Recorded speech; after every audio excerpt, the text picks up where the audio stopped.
Se entiende esto, ¿no? Estamos hablando de la síntesis de la dialéctica entre la estabilidad y el cambio. Fíjense de lo que terminamos hablando y las posibilidades que una buena teoría psicológica nos provee. ¿Se entiende? Bien. La secuencia de la conservación de la sustancia, y este es un dato interesante, que surge de la administración de las pruebas, o sea, es un resultado empírico, implica que los sujetos primero conservan la cantidad de lo que está hecho algo. Les cuento esto, se los cuento para luego ir a la lectura de esto. Los pibes te dicen en algún momento, ya vamos a ver cuál, hay lo mismo, porque no le sacaste ni le agregaste nada, porque solo la estiraste, la podés volver a empelotar, o porque si bien es más larga, también es más angosta. O sea, hay lo mismo, y se lo hacemos más larga, hay lo mismo, se lo hacemos más, ¿se entiende? Está certeza operatoria. Estamos acá arriba, en la inteligencia reversible del pensamiento operatorio concreto. ¿Vamos bien? A este mismo sujeto, en ese mismo día le preguntamos, oh, perfecto, ¿y si la pesamos la bolita y la salchicha en una balanza, alguna va a pesar más que la otra o van a pesar lo mismo? No, la salchicha va a pesar más porque es más larga. ¿Se entiende eso? Sí. O sea, conservan la sustancia, pero hay un desfasaje horizontal en la secuencia de los observables, ¿sí? O sea, van a pasar 2 años más o menos para que el niño nos diga van a pesar lo mismo porque tienen la misma cantidad. Cuando nos dice pesan lo mismo, le preguntamos, ¿y si los sumergimos en agua, la bolita y la salchicha, el nivel que alcance el agua va a ser el mismo en la bolita que en la salchicha? No, en la bolita, probablemente nos digan, va a llegar más porque es más larga. O la bolita va a ser más porque es más gordota. ¿Se entiende eso? Sí. Van a pasar 2 años para que se cierre el desfasaje. ¿Qué importancia tiene esto? Pensemos en la conservación de la materia, de la sustancia, la conservación del peso y la conservación del volumen. ¿Cuáles de estos son observables? ¿Cuáles son observables? El peso, ¿no? La materia. ¿Cuáles son observables? La materia. ¿El peso no es un observable? Y si lo ponen en una balanza. No, si agarras con tu mano una balanza y ves. Pero la podés pesar con las manos también. También, digo, pero el peso es un elemento empírico. Digo, el peso es un observable. ¿El volumen es un observable o no? Sí. ¿Y la cantidad de lo que está hecho algo? Sí, también. Lo puedes contar. Es una forma de observar, no es necesariamente ver, sino también otras formas de percepción, creo yo. Pero cuando los pibes se refieren a la cantidad de lo que está hecho y todavía no conservan las propiedades, están aludiendo a lo que definimos como una base inmaterial en la que luego se asientan las propiedades, como el peso, el color, la forma. Te están contestando inicialmente en función de la lógica del pensamiento, para luego ir a la lógica de la comprobación empírica. Y es precisamente el camino contrario que el que supone el empirismo.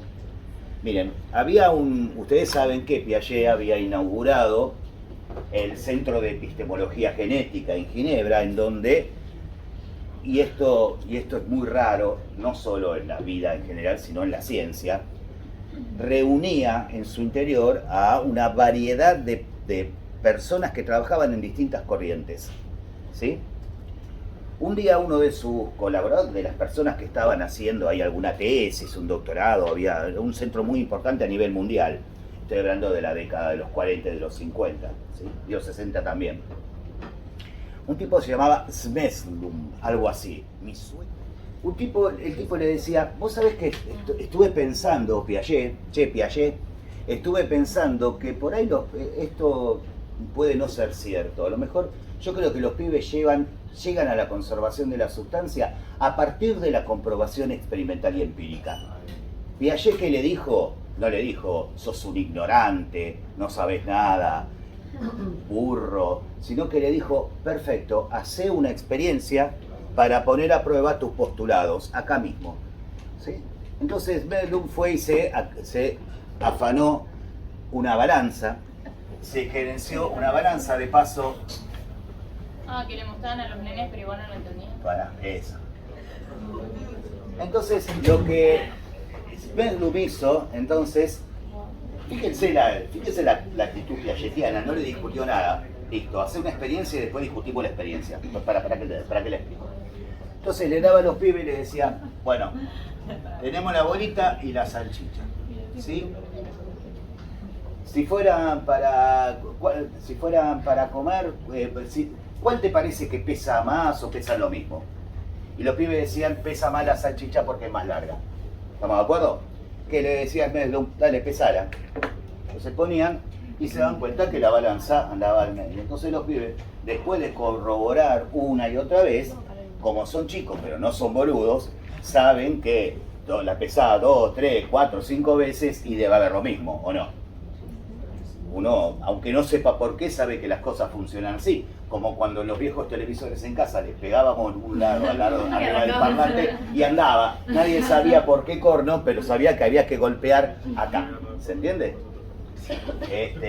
Perfecto. Entonces, ¿qué hacía? Pesaba, le preguntaba, la salchicha versus la misma bolita, ¿sí? Hecha una cantidad de pedacitos, pelotitas. Y les preguntaba a los pibes, ¿pesarán lo mismo la salchicha que esta cantidad de pelotitas? ¿Alguna pesará menos o otra pesará más? Y los pibes decían, ponele, no, van a pesar más las pelotitas porque son muchas. Fíjense ahí el análisis, el esquema numérico imponiéndose sobre el topológico. O los otros dirían, de acuerdo con un esquema topológico, va a pesar más la salchicha porque es más grande que las bolitas. ¿Se entiende? ¿Qué le decía Medlum? Pesalas. Era la frase de él, es más, en su tumba figura pesalas. Aquí ya se Medlum, pesalas. Es mejor que otro peso de alas, suena feo. ¿Qué hacía? Entonces los pibes al rato terminaban reconociendo que hay igualdad. ¿Con esto quiere decir que hay pensamiento operatorio que el tipo establece? No, él le agregó una última condición, porque estaba laburando con los piagetianos y sabía que de acá no podés inferir una estructura. Miren, llamemos a la bolita A, a la salchicha B. Acá tenemos la salchicha B y a las pelotitas C. ¿Qué me falta? Sí. No. Si A... No, en realidad. Si A es igual, perdón, sí. Si A es igual a B, Es igual a C. B es igual a C, A es igual a C. me falta comparar A y C. Entonces, A, B, C. Y acá no sé, ¿se entiende? O sea, la prueba de si se había constituido una nueva estructura cognoscitiva era preguntar por la transitividad, por la función transitiva de las funciones aditivas. ¿Se entiende?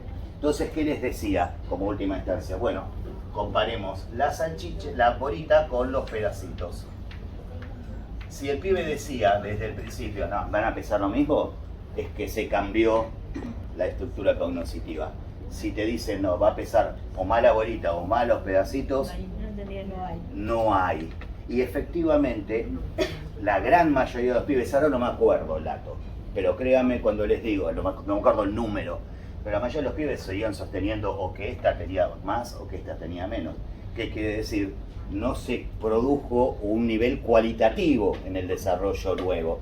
Lo que se hizo fue aprender resultados, que no podían, estos resultados no podían ser agregados o significados con algún sentido en función de una estructura nueva. ¿Se entiende?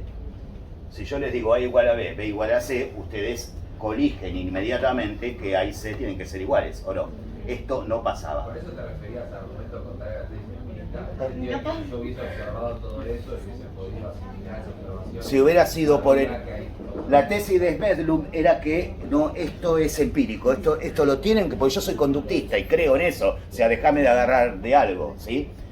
No fue así, pero ponele, yo creo en esto y te lo voy a demostrar. No, se demostró que primero hacía falta ese sustrato indiferenciado asiento de todas las propiedades, que es la sustancia, para que luego pudieran ser conservadas las propiedades, como por ejemplo el peso. Sí, ¿qué ibas a preguntar? No, que por ejemplo yo decía que no se pueden aprender las estructuras plásticas porque si a los chicos le van a usar una plastilina de otro color, también tampoco lo van a entender y medio como que... Nada, porque nunca le preguntamos por el color, ¿eh? No, la pregunta es nunca si son iguales. Era algo que solo se aplicaba a esa situación y que si le preguntaba a su parte tampoco le van a entender. Bueno, porque tal no cual. es una O cuestión. sea, una noción operatoria no es con esta plastilina, es con el mundo. Porque además también, a ver, las nociones de conservación las estamos contando con la cantidad de materia, con la sustancia, pero también implican el volumen. Por ejemplo, servir la misma cantidad de agua en mi casa, que tengo todos vasos distintos, uno de cada divorcio, ¿sí? Entonces, no es lo mismo servir de manera equitativa en un vaso de trago largo que en un vaso de whisky, ¿se entiende? Tenés que estar comparando. Si vos, para ser equitativo o equitativa, esto también fue investigado por Perret Clermont, entre otras personas, la gente de la psicología social constructivista, ¿no? Y lo ponían a los pibes a servir en la discusión con otros pibes que conservaban la sustancia. Ponían uno a servir igualdad de granadina, decía en el texto. Yo no me imagino quién puede llegar a querer mucha granadina, pero lo podemos cambiar por algo más rico, ¿sí? Los pibes, para ser justos, lo que hacían era equilibrar con el alto del vaso, ¿se entiende? Sin tener en cuenta el ancho del recipiente. ¿Por qué? Porque tenían en cuenta solo una de las dimensiones. ¿Vamos bien con eso? Entonces, a lo que voy es, no sé, es esto, a lo que decía Axel hace un rato, ¿sí? O sea, la observación de las propiedades no dispara la conservación de la sustancia. ¿Quiere decir que es al Pepe hacerlo? En absoluto, porque en buena parte la experiencia de Smedblum produce un pensamiento por parte del pibe con este material. Es una experiencia con el mundo, ¿se entiende? O sea, va a triggerear, por decirlo de alguna manera, va a disparar el desarrollo cognitivo. ¿Cómo? Es una perturbación. En algún sentido es tal cual. Que no es lo mismo, les decía lo mismo. Es una perturbación, pero que, y estuviste muy bien ahí, es una perturbación que no va a ser compensada por la observación, sino por la construcción cognitiva de nuevas relaciones. Ahora vamos a ver qué quiere decir eso. ¿Vamos bien con esto? Sí. Y otra cuestión que nos decía la compañera recién, vos,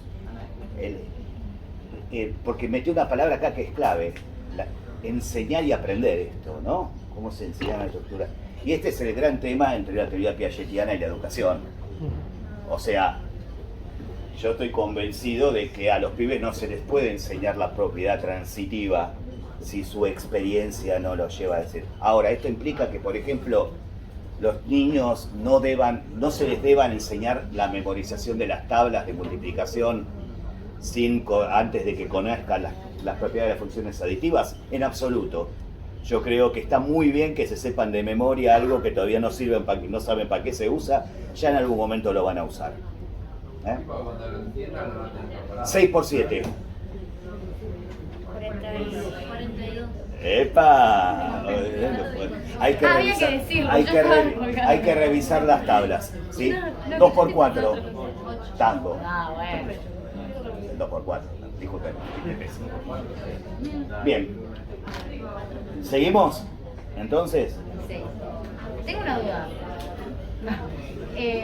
Igual supongo que lo vas a explicar, pero o sea, cuando se pasa de materia, o sea, se pasa gradualmente de materia a peso, de peso a volumen. sí, hay un desfasaje de más o menos 2 años Ok. entre una noción y la otra dentro de la misma ¿Y estructura. la noción de volumen cómo es? O sea, ¿cuál sería la noción de volumen que cuando no se tiene todavía noción de volumen? El niñe te va a decir que, por ejemplo, la bolita va a desalojar más agua que si metemos todas las pelotitas Ah, ok. juntas. Eso es. Entonces, se trata la conservación de la sustancia de una construcción progresiva entre la experiencia y la actividad estructurante del sujeto. O sea, no es la experiencia boba, no es la actividad intelectual aislada, sino que es el entrecruzamiento entre la acción y el pensamiento sobre esa acción. ¿Sí? a lo que apostaba nuestro amigo Smedlum, el del epitafio, era la experiencia solamente. Y una psicología idealista diría, por ejemplo, el empirismo lógico, diría, está basado solo en la actividad estructurante o solo en la capacidad diferencial del sujeto, prácticamente independiente de sus experiencias con el mundo. Piaget va a decir, no hay una sin la otra. ¿Vamos bien con esto? Sí. Si un niño no tiene la experiencia suficiente, aunque crezca, eso no lo va a poder resolver. Porque además es una experiencia sociocultural, no solo individual. Bien, hay un tipo que se llamaba Dassen,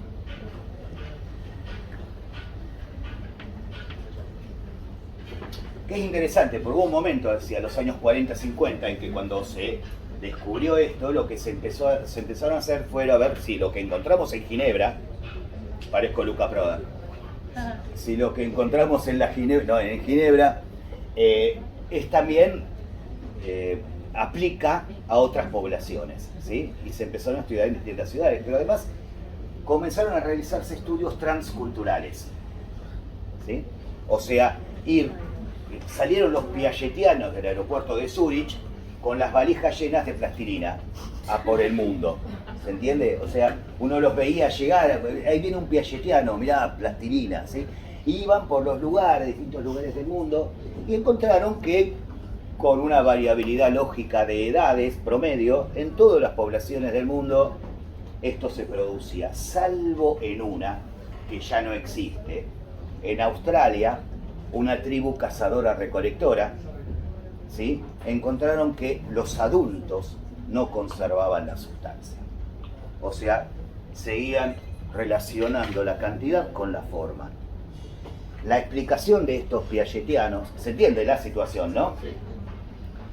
La explicación de los piagetianos, a diferencia de muchas lecturas o de muchas conclusiones que se hacen actualmente y que son, les diría, bastante nazis, fue no postular esta diferencia sobre la base de una inferioridad genética, de una inferioridad intelectual, de cierta, ¿no? Falta de cerebro esparcida en esa población, sino que lo que empezaron a hacer es estudiar las condiciones de vida de esa población, ¿sí? Para ver si las condiciones culturales podían explicar esta diversidad. Y lo que encontraron es que esta cultura, este pueblo, eran cazadores-recolectores y que se manejaban con trueques muy básicos, que no tenían moneda. No tenían. ¿Qué es una moneda? Supongamos el trueque. Yo tengo una gallina y Felipe tiene una vaca. Y yo le digo, buenísimo, toma, te doy una gallina, vos me das tu vaca. ¿Les parece un trato justo? No sabemos, pero no tenemos unidad de medida. Lo estoy recagando de arriba a un puente, cualquiera puede ver, porque la vaca debe valer mucho más que una gallina, ¿o no? Entonces, la moneda se inventa para saber cuántas gallinas vale una vaca. Para decirlo, ¿se entiende? No es Marx, soy yo diciendo esto, ¿se entiende? Una unidad comparativa. En la época del año 2001, les cuento, porque ustedes, si habían nacido, ya eran muy jóvenes todavía, se establecieron los mercados de trueque, ¿sí? En donde vos no es que ibas con un candelabro y te llevabas una pipa, ¿sí? Sino que lo que vos llevabas tenía algún tipo de valor, que era como un papelito que decía, no me acuerdo el nombre, pero supongamos 3 créditos, ¿sí? Y podías comprar 3 cosas podías retirar 3 cosas que valían un crédito, o una cosa que valiese 3 créditos, o juntando otro papelito más, vamos, moneda, ¿o no? Para hacer que los cambios, o sea, fíjense que ¿qué es la moneda en este sentido? Algo que se mantiene a pesar de la variabilidad de los intercambios, ¿se entiende? Puede ser una gallina, puede ser una vaca, puede ser un perro, puede ser una esposa. Digo, estamos hablando de esa configuración, no soy yo, fue Levi Strauss quien hablaba de esto, ¿sí? Cualquier bien intercambiable, que son indefinidos, sin embargo lo que se mantiene para ordenar el cambio es la moneda, que es precisamente lo que no tenían estas personas. Conclusión, no había una necesidad sociocultural de establecer algo que se mantenga a pesar de los cambios. Con lo cual no era un valor a transmitir por esa cultura que la cantidad es la misma independientemente de la forma, con lo cual no figuraba en sus prácticas interactivas, ¿sí? Y por eso los sujetos no lo desarrollaban, no por incapacidad intelectual, sino por sinsentido cultural. Este grupo ya no existe más hace muchos años, sí, evidentemente no pudieron sobrevivir en su forma de vida, pero me parece que es interesante y además éticamente notable, ya vamos a ver otros ejemplos de esto, que se busque la clave de una diversidad, no en la constitución genética o en la raza, por decirlo de algún modo, ¿sí? Sino en las condiciones más generales. Sí. Sí, perdón, pregunta cortita. Sí, bueno, no sé por qué. Pero si esta sociedad, no sé, de repente adoptase un modo de vida más sedentario, capaz, y empezasen a implementar el trueque, a cualquier edad podrían desarrollar las nociones de Sí. A cualquier edad, totalmente.